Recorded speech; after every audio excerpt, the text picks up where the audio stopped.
नमस्कार, मैं रवि तिवारी। आप देखना शुरू कर चुके हैं local TV Chhattisgarh. Local TV ने सबसे पहले खबर को अपने दर्शकों तक पहुंचाया था।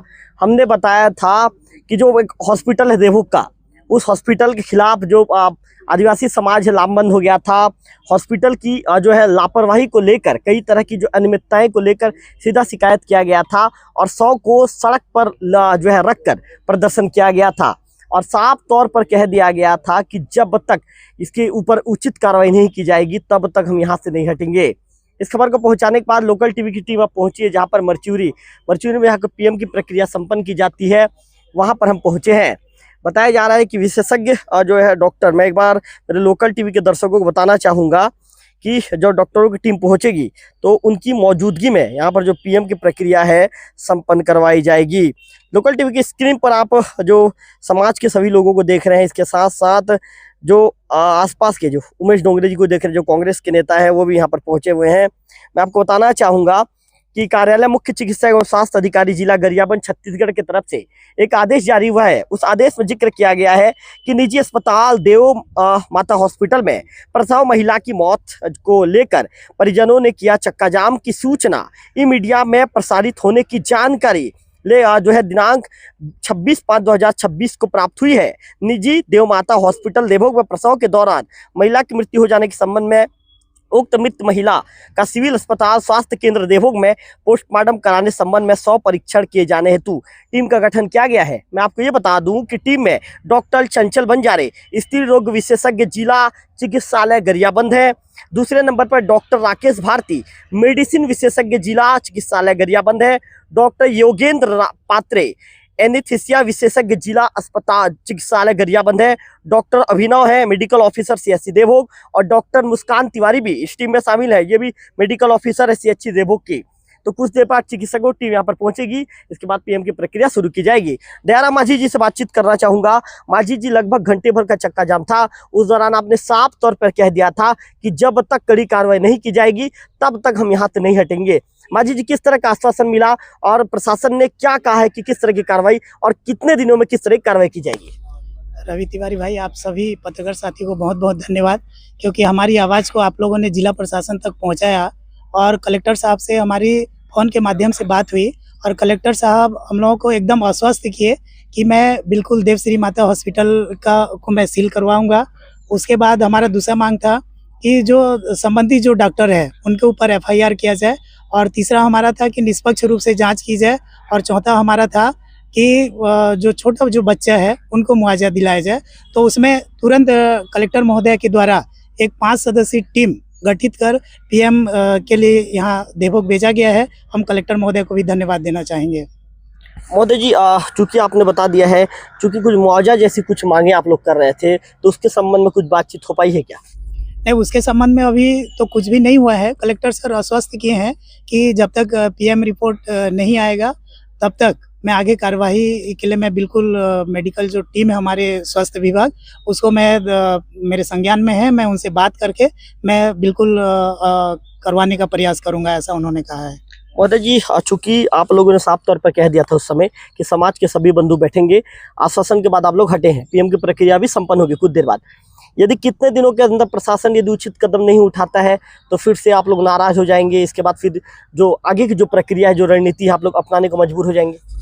यहाँ पे सभी सगा समाज हम लोग बैठे थे और सभी के बीच में एक चर्चा हुई है कि अभी सुशासन तिहार भी चल रहा है और 29 तारीख को हमारा मैनपुर ब्लॉक लास्ट है। तो यदि 2-4 दिन में यदि कार्यवाही नहीं होती है तो हम लोग सब सगा समाज सुशासन तिहार वहाँ पे जाएंगे। गुना में है अंतिम, और वहाँ पे कलेक्टर सर को क्या कार्यवाही हुआ हम बिल्कुल कलेक्टर सर के संज्ञान में डालेंगे, और यदि कार्यवाही नहीं होता है तब तक तो हम लोग फिर आगे का रणनीति हम लोग तैयार करेंगे। मतलब हमको न्याय मिलना चाहिए, सीधी सी बात जी। और यदि ऐसा नहीं होता है तो फिर हमको वही अपनाना पड़ेगा, अपना उंगली जो है टेढ़ा करना पड़ेगा, और हम टोटल सगा समाज या तो देवोग में बैठेंगे या तो देवोग धुरुआगुड़ी में जाके चक्का जाम करेंगे हाईवे नेशनल को। महोदय जी, आपसे ये भी जानना चाहूँगा, कल इस मामले की जानकारी चूंकि बताया जा रहा है कि देर रात लेकर आया गया था, इसके बाद ये आपको मामले की जानकारी कितने से पता चली कि उनकी जब तबीयत बिगड़ी तो उन्हें रेफर कर दिया गया? मेरे को ये जानकारी मेरा छोटे वाले जो भांचा है ये मेरे को लगभग 11 बजे दिए मेरे को, बोले कि हम लोग हॉस्पिटल भवानीपटना में है और भाभी का देहांत हो गया है करके। तो मैं तुरंत इधर उधर कॉल वॉल करके भवानीपटना में भी मेरे भाई लोगों को मैं भेजा कि आप लोग थोड़ा से जाके देखिए, वहाँ पे थाना वाना करने के लिए बोल रहे हैं। तो वहाँ पे मेरे भाई साहब हैं, वो तुरंत निकल गए हॉस्पिटल के लिए और उसके बाद मैं घर से निकला। जी, मृत्यु भवानीपटना में ही मृत्यु हो चुका था। जी। चलिए, निश्चित तौर पर दयाराम माझी जी से हमने बातचीत किया। माझी जी ने साफ तौर पर कहा है कि गोना में 4 से 5 दिन बाद एक शिविर है, उस शिविर में पहुंचेंगे, कलेक्टर साहब से वहां पर पूछेंगे कि आखिर क्या कार्रवाई हुई, वहां पर मामले की जानकारी ली जाएगी। यदि प्रशासन उचित जवाब दे देता है, उचित कार्रवाई यदि तब तक हो जाती है तो सब कुछ ठीक है, सब कुछ सामान्य रहेगा। यदि उस दौरान उचित कार्रवाई नहीं होती तो माझी जी ने साफ तौर पर कह दिया है कि आदिवासी समाज के जो है सभी लोग यहाँ पर या तो देवभोग में चक्का जाम करेंगे, सड़क पर बैठ जाएंगे, या तो फिर धुरागुड़ी में चक्का जाम करने को मजबूर हो जाएंगे।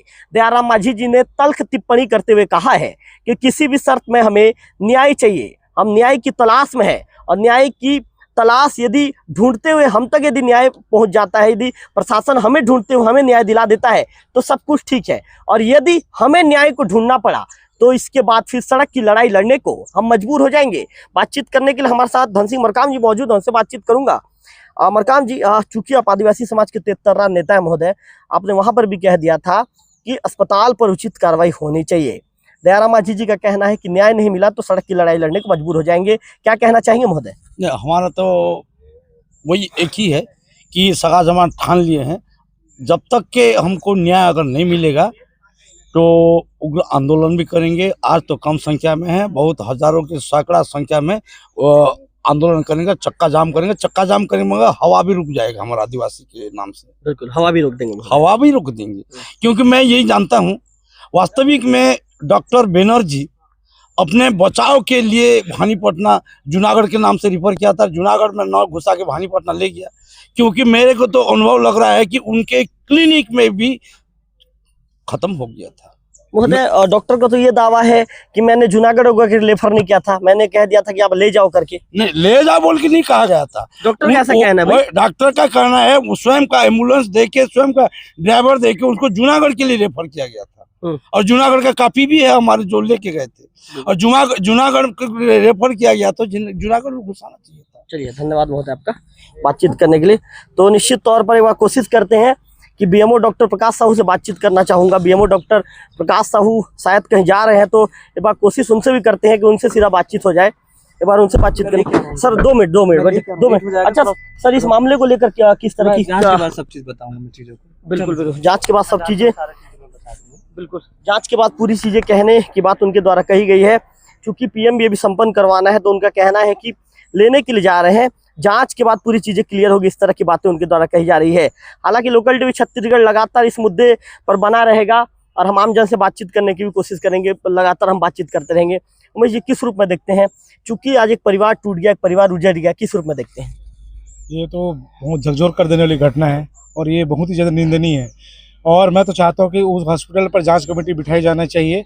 और मैं आदरणीय प्रदेश अध्यक्ष दीपक भाई जी से बात करूँगा, हमारे जिला अध्यक्ष जी से बात करूँगा कि इस पर जांच कमेटी उनकी ओर से भी बनाया जाए, और इस पर ना कड़ी से कड़ी जांच होकर अगर जो भी दोषी है उस पर सख्त कार्रवाई होनी चाहिए, क्योंकि आज किसी का मतलब परिवार उजड़ा है। ये लोग मतलब इतने बड़ी लापरवाही करते कैसे हैं? अगर आपके पास सुविधा नहीं है, सब चीज़ें, तो नहीं करना चाहिए, किसी के जीवन के साथ नहीं खेलना चाहिए। अगर इस टाइप उन्होंने हरकत किया तो उनको कड़ी से कड़ी सजा मिलनी चाहिए। धन्यवाद। दयाराम माझी जी, क्या उनके जो पतिदेव हैं यहाँ पर मौजूद हैं क्या? उनसे एक बार उनको बुलवाइए ना, क्योंकि उस समय मैं विस्तार से उनसे बातचीत नहीं कर पाया था, तो एक बार कोशिश करते हैं कि उनसे सीधा एक बार विस्तार से बातचीत करने का प्रयास करते हैं कि आखिर वो घटना वाले दिन हुआ क्या था। मिनट टू मिनट उनसे बातचीत करने का प्रयास करूंगा। कितना समय लेकर आए थे, कितना समय एडमिट करवाया गया था, एडमिट के दौरान उनकी क्या स्थिति थी, तमाम चीज़ों को लेकर एक बार बातचीत करने का प्रयास करते हैं। तो जो उनके आप भी सामने आ जाइए, आप भी उस दिन आए थे क्या? चलिए आइए, आपसे बातचीत करूंगा। बिल्कुल आइए। तो निश्चित तौर पर जो मृतिका के जो पति हैं, सीधा उनसे बातचीत करेंगे।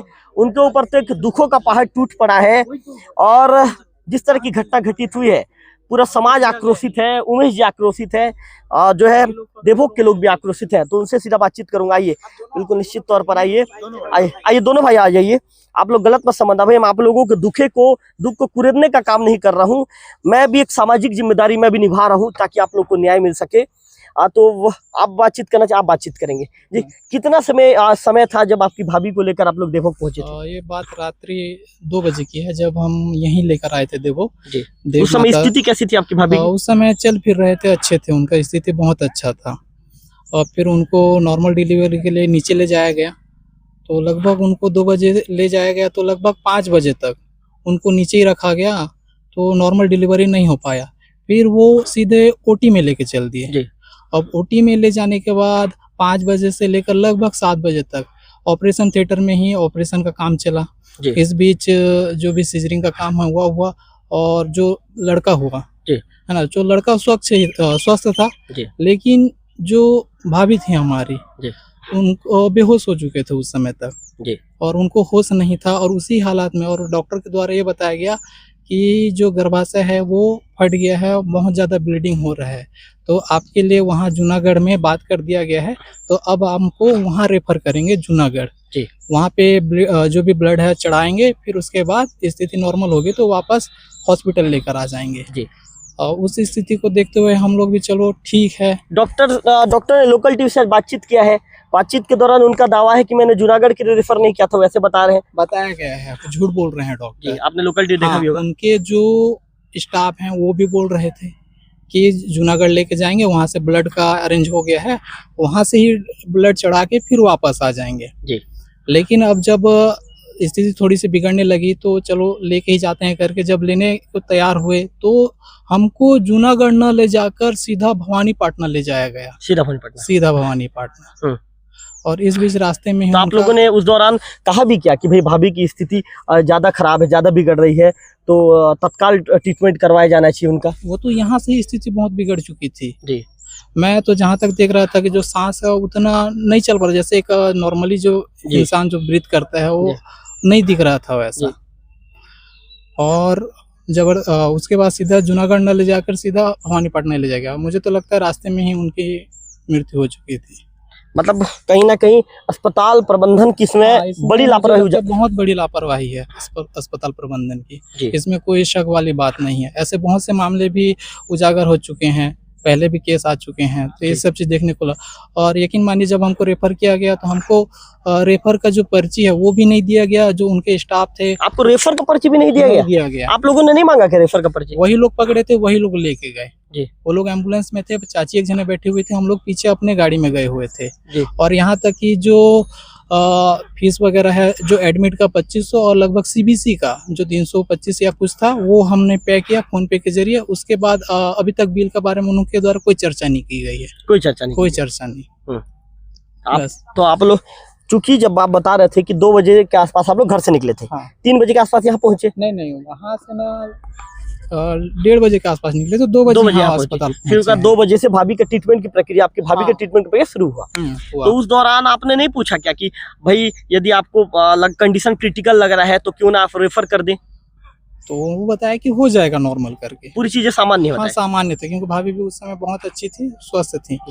अब जब नॉर्मल नहीं हो पाया तो अब ओटी ले जाया गया। अब देखो ओटी में ऑपरेशन की बात आई, लेकिन उनके पास ब्लड ग्रुप ओ पॉजिटिव जो उनका ब्लड ग्रुप है वो भी अवेलेबल नहीं था। तो ये लोग कब से हड़बड़ाना शुरू कर दिए? जब ऑपरेशन हुआ उसके बाद से। क्या कहने लगे आप लोग पास आके? कह रहे थे कि यही कि जो उनका गर्भाशय है वो फट चुका है, बहुत ज़्यादा ब्लीडिंग हो रही है, ब्लीडिंग नहीं रुक रहा है, तो उनको ब्लड की ज़रूरत है। तो उनको हम बात कर चुके हैं जूनागढ़ में, तो जूनागढ़ लेके जाएंगे वहाँ, तो वहाँ पे जो भी होगा ब्लड चढ़ाने का काम करेंगे, फिर उसके बाद लेकर आएंगे। जूनागढ़ में नहीं रुके, सीधा आगे निकल गए जी, सीधा भवानीपाटना। मतलब कहीं ना कहीं ये देवभोग के अस्पताल से निकालने की प्लानिंग थी। हाँ, वैसा ही लग रहा है। वो अपने दोस्त को बचाना चाहते थे, इसीलिए ना यहाँ से निकालने के प्रयास कर रहे थे वो। अब किसी भी शर्त में भाभी को न्याय चाहिए? बिल्कुल, न्याय की मांग हम करते हैं। ये पहला बच्चा था क्या? जी, उनका पहला था। जी बिल्कुल। कितने साल पहले शादी हुई थी? भैया भाभी की जो शादी है 2021 में हुई थी। 21 में हुई थी। जी बिल्कुल। चलिए, क्या नाम लिखते हैं आप? मैं अक्षय माझी। अच्छा, तो आपने अक्षय माझी जी को सुनाया। अक्षय माझी ने मिनट टू मिनट उस तस्वीर को लोकल टीवी में बयां करते हुए बता दिया कि आखिर क्या हुआ था। 1:30 बजे जब अचानक पेन शुरू हुआ, तो 1:30 बजे उनकी भाभी को लेकर अक्षय माझी, जो उनके भाई हैं, लोकल टीवी की स्क्रीन पर मौजूद हैं, उनके भाई के साथ निकले। 2 बजे देवभोग के देवमाता श्री हॉस्पिटल पहुंचते हैं। 2 बजे उसके भाभी को फिर से ट्रीटमेंट के लिए दिया जाता है 5 बजे सामान्य डिलीवरी के लिए। इसके बाद फिर 5 बजे के आसपास कहा जाता है कि ऑपरेशन होगा। फिर 5 से 7 उन्हें ओटी में रखा जाता है। अचानक आकर कहा जाता है कि जैसा कि बता रहे थे कि कंडीशन कुछ जो है क्रिटिकल जैसी कुछ चीज़ें बताई जाती है। तो इसके बाद फिर अस्पताल से 7 बजे के आसपास यहाँ से निकाला जाता है। 7 बजे सुबह, आज सुबह 7 बजे ना, आज सुबह 7 बजे के आसपास अस्पताल से यहाँ से सीधा रवाना कर दिया जाता है। अक्षय जी के मुताबिक ये कहा जाता है कि हम जूनागढ़ ले जाएंगे। जूनागढ़ में ब्लड डलवाने की बात कही जाती है, ब्लड डलवाने की बात कही जाती है और उसके बाद फिर वहां पर ले जाकर ट्रीटमेंट की बात कही जाती है। उनके साथ एक स्टाफ भी, उनका स्टाफ भी जाता है, उनका स्टाफ भी जाता है। अक्षय का यह आरोप है कि जो रेफर पर्ची है, रेफर पर्ची भी स्टाफ के पास होता है। इस तरह के आरोप अक्षय लोकल टीवी से बातचीत के दौरान लगा रहे हैं। इसके बाद जूनागढ़ पर्ची उन्हीं के पास ही पूरी पर्ची, हमको एक भी पर्ची नहीं दिया गया। केवल सीबीसी की जो रिपोर्ट है वो बस दी गई है, बाकी और कोई भी पर्ची, कोई पेपर नहीं दिया गया है। सीबीसी की रिपोर्ट प्रबंधन के द्वारा, अस्पताल प्रबंधन के द्वारा सीबीसी की पर्ची दी गई है, बाकी कोई भी पर्ची, अन्य तरह की पर्ची नहीं दी गई है। सीधे जूनागढ़ ले जाने की बात कहते हैं और जूनागढ़ ना ले जाते हुए सीधे जो है भवानीपटना ले जाते हैं। अच्छा अक्षय बताइए, आप लोग क्या भवानीपटना के सरकारी अस्पताल पहुंचते हैं? हाँ। फिर वहां पर डॉक्टर कहते हैं कि अब डेथ हो चुका है। हाँ, तो क्लियर कर देते, पहले ही डेट हो चुकी है करके, आप लेट से लेके आ रहे हो करके। डॉक्टर कहते हैं कि पहले रास्ते में दम तोड़ चुके हैं करके। बिल्कुल। तो जैसा कि अक्षय बता रहे हैं कि भवानीपटना के सरकारी अस्पताल में कह दिया जाता है कि पहले ही इनकी मृत्यु हो चुकी है। कुल मिलाकर अक्षय कह रहे हैं कि मेरी भाभी को न्याय चाहिए। 2021 में, आज से 5 साल पहले, इनके भाई का विवाह संपन्न हुआ था। इनका पहला बच्चा था और खुशी चूंकि पहला बच्चा था तो उनके जो बड़े भाई भी खुश थे, अक्षय भी खुश थे, सभी लोग खुश थे। परिवार में नया मेहमान आने वाला था, लेकिन इस तरह की घटना घटित हो जाएगी और परिवार के ऊपर दुखों का पहाड़ टूट पड़ेगा, किसी ने सोचा नहीं था। और परिवार के साथ साथ समाज के सभी लोग चाह रहे हैं कि परिवार को न्याय मिले और कह रहे हैं कि न्याय जब तक नहीं मिलेगा तब तक हमारी लड़ाई जारी रहेगी। लोकल टीवी की भी जिम्मेदार अधिकारियों से अपील है कि इस परिवार को न्याय जरूर मिलना चाहिए। कैमरा पर्सन विक्की के साथ रविकांत तिवारी, लोकल टीवी, देवभोग।